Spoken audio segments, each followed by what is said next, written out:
Tech Snippets Today with Joseph Raczynski. All right. We are very fortunate today to have Dana Maor, Senior Partner at McKinsey. Welcome to the program. Really appreciate your time. Thank you. It's a pleasure to be here. And I apologize for butchering your name. I'm working on that over the years. All Yes. sorts of names I encounter. I have trouble with my own name. So here we go. All right. So let me frame this up and then we can get in some questions if that works for you. Absolutely. All right. So today we're focused in on AI and jobs, especially with the journey of leadership. Um, a new McKinsey survey cites that nearly all employees, 91%, report using Gen AI in their work, and the vast majority are enthusiastic about it. That's great to see. This is a significant change from a survey that they conducted, you all conducted 6 months earlier, when only 70% identified as non-users. That's astounding. So, Dana, we understand that you are the global co-head and European leader of McKinsey's People and Organizational Performance Practice. You are also the co-author of the book, The Journey of Leadership: How CEOs Learn to Lead from the Inside Out. All right. So, let's start at the beginning. I always like to understand what led you down the path to your role right now. It sort of helps me frame up how you learned what you did and what you were interested in, and how you get to where you are today. So I'd love to hear a little bit more about your path to your current role. Wow, that's potentially a very long story, so it's a risky question to ask, but I'll try to make it as short as possible. I am a computer science engineer by training, and I joined McKinsey after doing my MBA at MIT, thinking, this is a great profession for somebody who has no clue what they want to do when they grow up. I programmed before MIT, and it just seemed fascinating. And I thought I'm going to spend 2 years learning amazing things from McKinsey, and then I'm going to leave and become a senior leader at a high-tech company. That was the idea.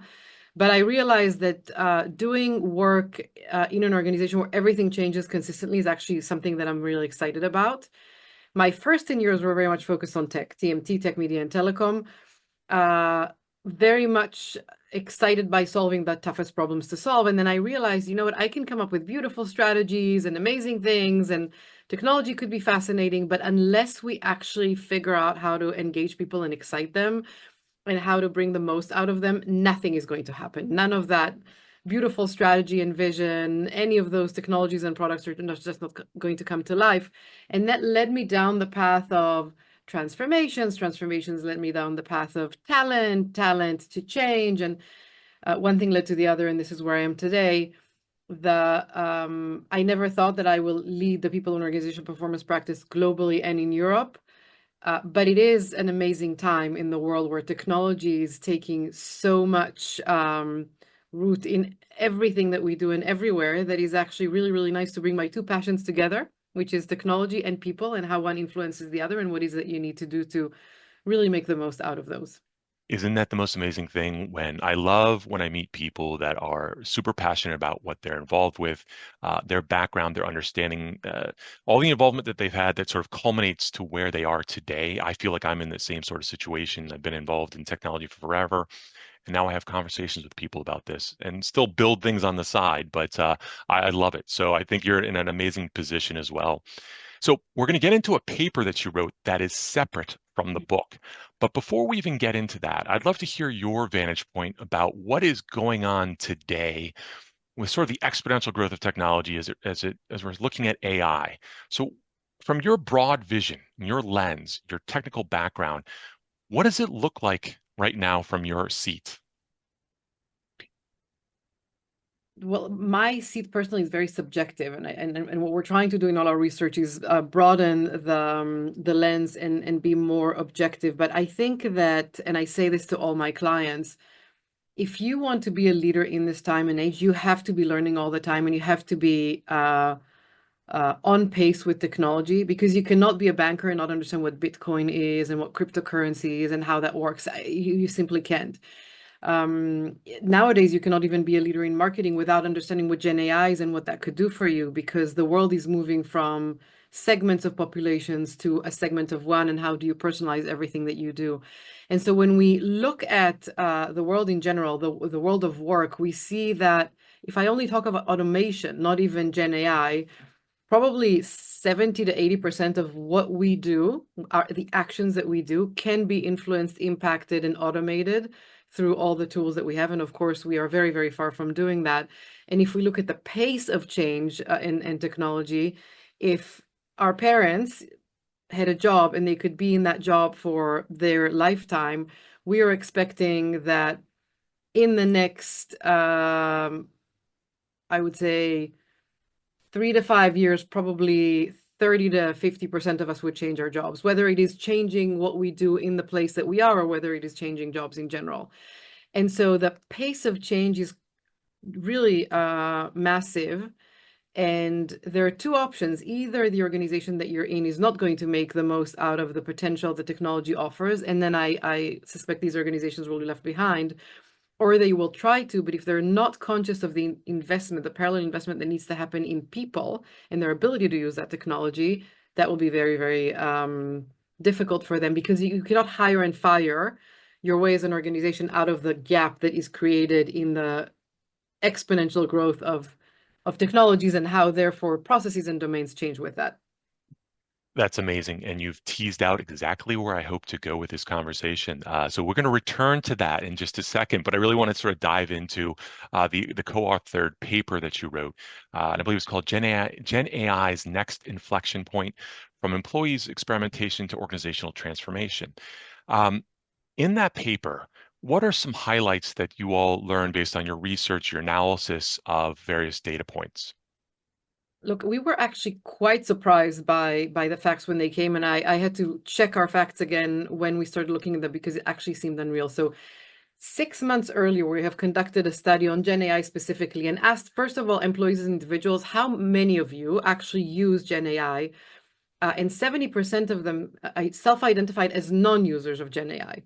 6 months later, which is a very short time frame, we are launching another research, and in that research, 91% of employees, so that's like the mirror image and more, self-declare as users of Gen AI, and that was a massive shift. This is not what we expected. The That's second huge. thing that it is huge.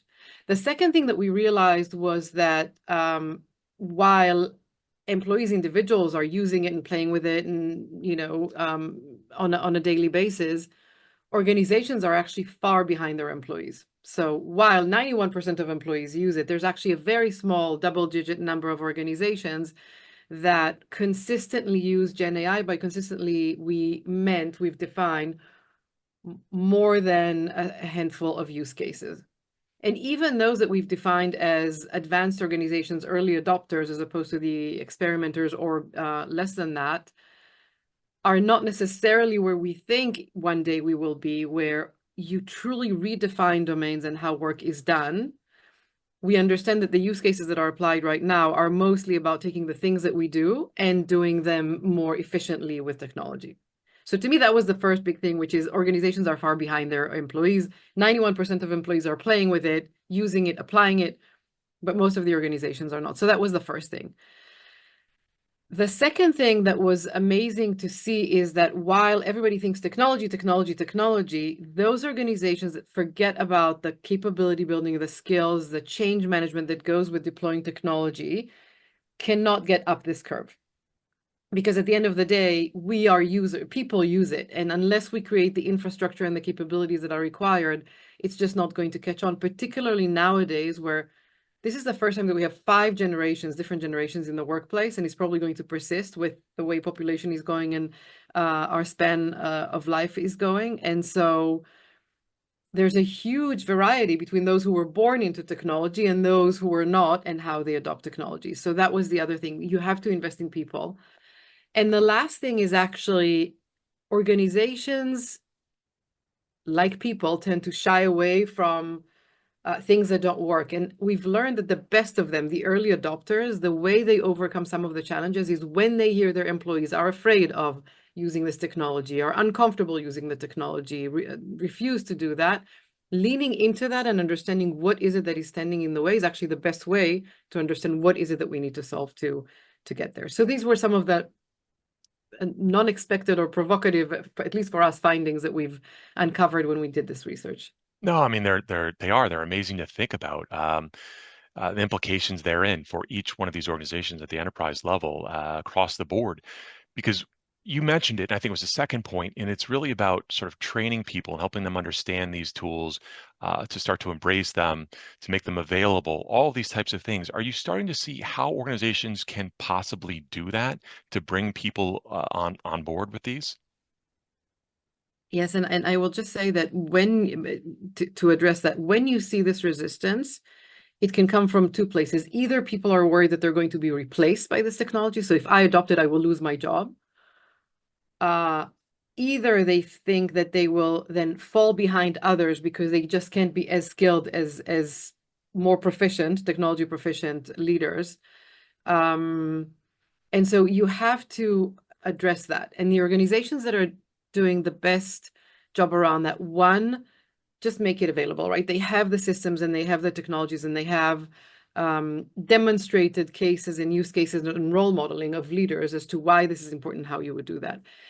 Secondly, if you recognize as the leader that actually technology is going to put more emphasis on your human leadership traits, it is very different. And rather than being afraid of this, you understand that, for example, employees are now no longer looking for that master guru in software development to teach them the secrets of a programming language, because that you can do online. But what they are looking for in their manager is that they coach them, that they give them advice, that they show them things that otherwise they couldn't have seen, that they work with them on amazing projects. And so these organizations that create the infrastructure that A, provides those opportunities to engage with technology, B, allows them to select what it is that they would like to learn digitally or not, but make it available and make learning a priority in the organization. C, rewards them for doing that, do much better than others. So these are some of the things that we're seeing organizations that are ahead of others do in this space. Absolutely. No, that makes a lot of sense. So when you start to think about, and there always are going to be some drawbacks, maybe some pitfalls, maybe some areas where people are going to have to deal with things they had not dealt with before. What are you seeing across the enterprise at this point in time where people are really grappling with issues around AI, aside from some of the basics? People are nervous about their roles. Well, one of the issues is that the use cases, the domain reimagination, it just doesn't happen.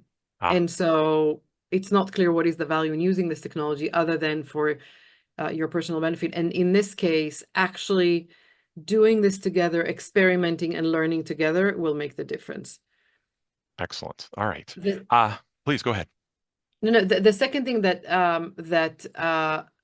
typically happens is because it's so new and unique, if you don't have a center of excellence and the infrastructure to drive that throughout the organization, I'm hoping that one day that will become the way we do things. But right now, it really requires a deliberate organization within the organization that would be able to drive that and prioritize where you want to invest.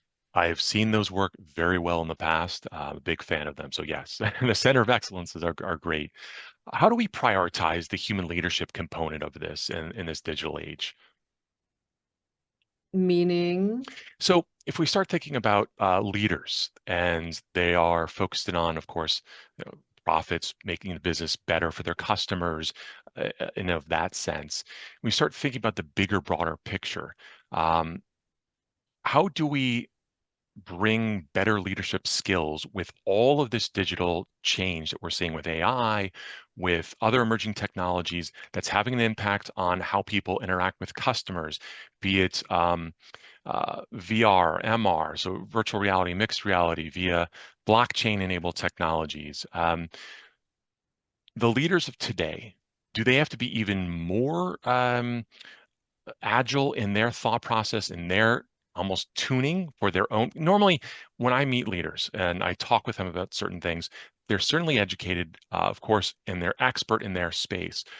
But when new things like this happen very, very quickly, they may have to jump around a little bit more than most because they have not had the opportunity to sit down to tangibly work with some of these technologies. So how do we get leaders who have not had that opportunity to do that before on board with some of these things, if that makes Yes. sense. No, I'm with you. I see what I think, first of all, providing them the opportunities to learn as well. And I think that this is where leaders who are very experienced and maybe have years of and are used to always knowing what they're doing, always being first to figure it out, adopt a beginner's mindset.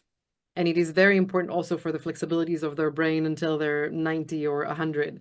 But develop that beginner's mindset, learn and fail, and learn from that failure and work at it again. This is a critical trait. The other thing is, I think that technology can do a lot for us, right? So it gives you amazing answers with a lot of data. But if you as a human leader do not know how to ask the questions, then that's not going to work. So how do you ask a question a good question? When you get the answers, how do you interpret them in the context that we're in? Because technology, Gen AI, may not have the perfect context.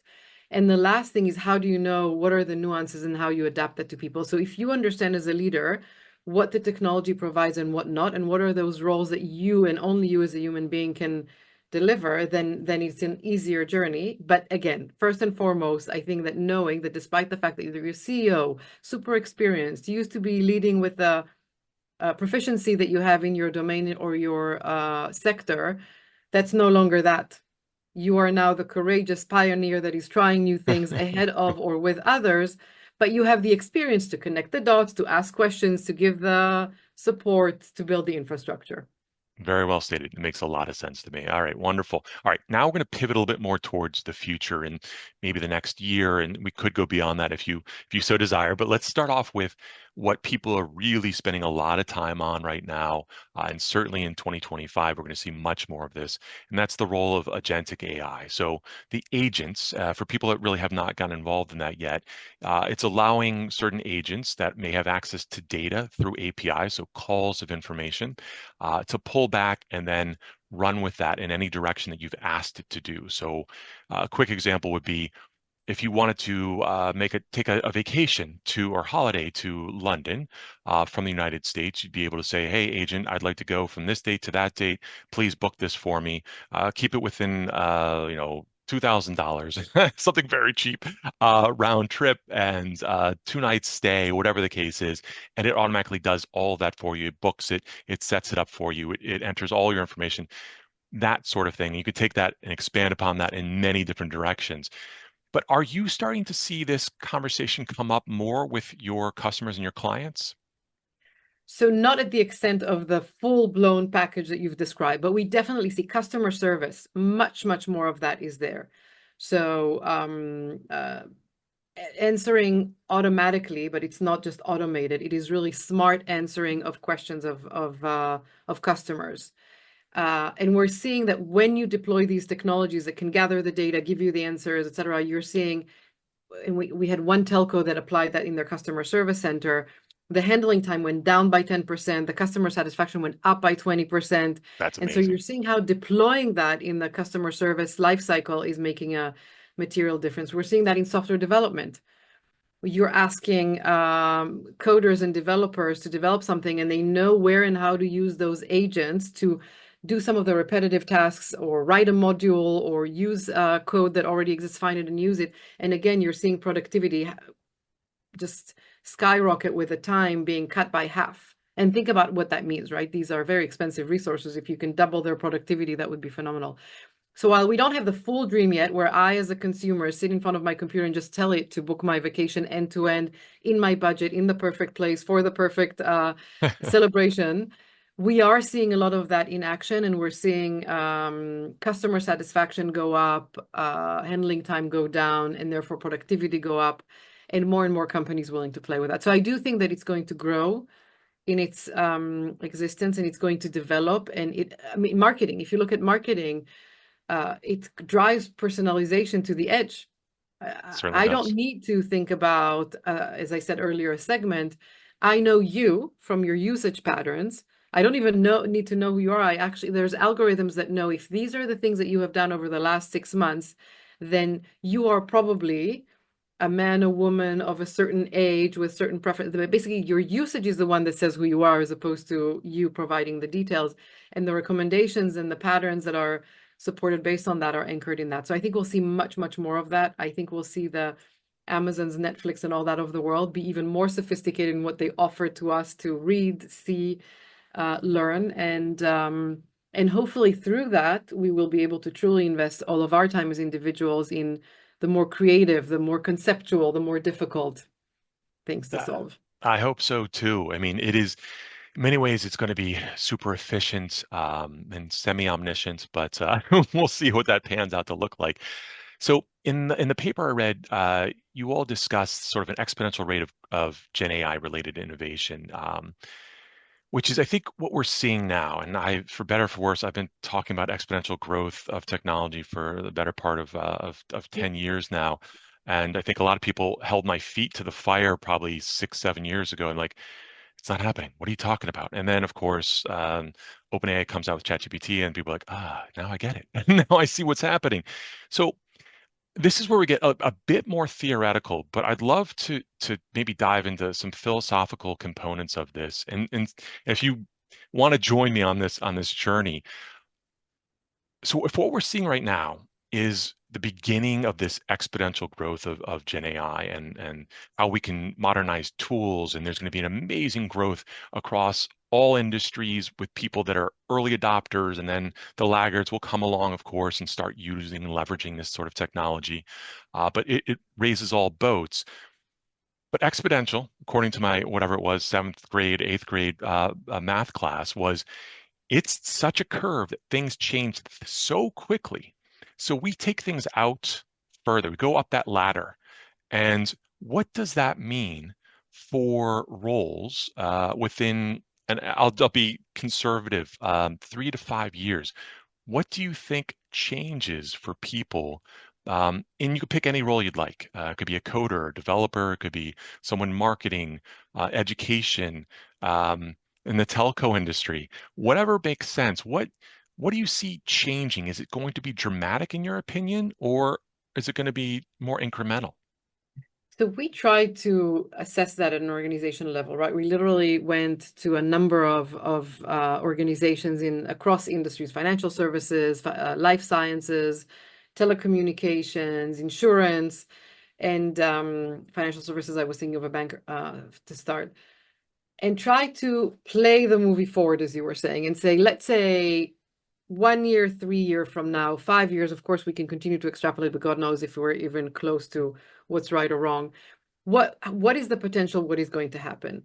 And what we've seen is, for example, in the HR function, if we go activity by activity, everything that they do, recruiting, performance management, talent development, what would happen? And what we're seeing is that based on the activities that are done and the outputs that are required, we could probably free up 28, 30% of the people in that function's time, which is a lot. Now, does it mean that you now go and release those 30%? It's not people, it's capacity. I don't think so. I think that actually it's going to free up capacity to now focus on other things like learning. We said you need to be constantly learning in this crazy, crazy world. How do you do that? You let Gen AI write the role descriptions and find people based on databases, but you actually do focus on the interviewing from a human perspective to see that there's a culture fit. You take better care of people. You can invest more in well-being and resilience of people. So I think that the roles are going to, because if 30% of time is being released and you can now reinvest it in something else, I'm suspecting that some organization will choose to release some of that so that they're more efficient if they're facing tremendous pressures. But I think that actually it's going to give more time for that function to enable strategies, business processes, and for the organization to be human. And that's one example. I don't think that we will find ourselves in a world where 80% of what we do is obviated and you can completely change the organization, but that may happen 5, 7, or 10 years from now, because to your point, exponential is really crazy, and Yes. we at some point cannot even imagine where that's going to go. Yeah, and I sadly, for better or for worse, spend way too much time on sort of the AI, the AGI equation and all of this, and how far that is from sort of reaching that point in time. And the part that I grapple with is, I mean, I go to a ton of conferences, either I'm talking or I'm meeting with counter or peers there, and it's the one thing that I love what you've been saying because you're very honest about this, but it seems like the general discourse among many CEOs at this point in time, which are wonderful and very well intentioned, are that it's basically augmented intelligence, and it's going to be that way for a long, long, long, long time. And I personally disagree with that. I understand what they're trying to say, and I understand why they're doing that, but I think it's something that we need to come to grips with as a society, and people need to start thinking about the implications of how this is going to change, preparing themselves, educating themselves. All the things that you mentioned are critical to this space. Um, so I was just kind of curious to hear your impressions and thoughts on that, and I think they're really well sound foundationally. So I appreciate that very much. All right. Anything else that you'd like to add? I know we're almost out of time. I apologize. No, I think this is great. I think I go back to something that you just said now, and at the end of the day, this is going to be about people's ability to forever be in a learning mindset, um, because that's the only way to keep up. And if anybody is too fixated in what they think is the experience that brought them to where they are, and not willing to learn new things or try to do things differently, no matter what age they are, they're going to be really, really challenged given where the world is going. And I do think that technology is our friend, and it makes us, first of all, it's fun, and it makes us better at what we do, and it flexes our thinking. And so I would invite any leader to embrace it rather than shy away from it, because it's not going away. Excellent. No, I really appreciate your time. That was wonderfully stated, and I appreciate your perspective on this. Is excellent. I will leave both the book as well as the paper in the lower section that you'll eventually be able to see. But thank you so much for your time, Dana. Thank you very much. It was a pleasure to be with you, All right, and wonderful. sail on these philosophical journeys with you. Tech Snippets Today with Joseph Raczynski.